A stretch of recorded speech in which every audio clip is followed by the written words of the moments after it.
दोस्तों, आपने तो कई बार आसमान में चांद को निकलते हुए तो देखा ही होगा, चाहे वो चांद पूर्णिमा का हो या फिर अमावस्या का।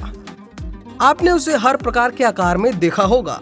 हालांकि आज हम आपसे चांद से जुड़ा एक बेहद खास सवाल पूछने वाले हैं, और वो है कि आखिर चांद को मामा क्यों कहा जाता है, मामी सॉरी चाचा चाची और फूफा क्यों नहीं कहा जाता। ऐसी कौन सी वजह है जिस कारण चांद को मामा ही कहा जाता है? चलिए हम आपको बताते हैं।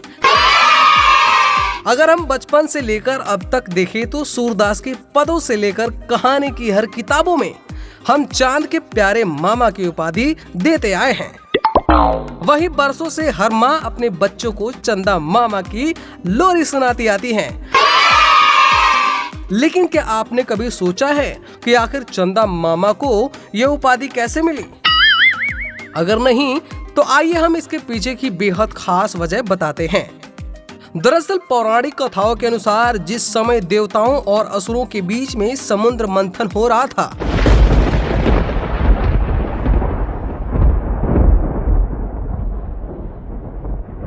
उस समय समुद्र के अंदर से बहुत सारे तत्व निकले थे।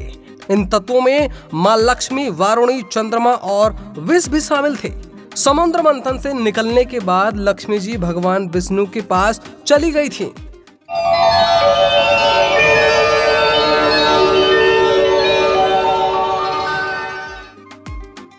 इसलिए उनके बाद निकलने वाले सभी तत्वों को उनके छोटे भाई और बहन की उपाधि दी गई।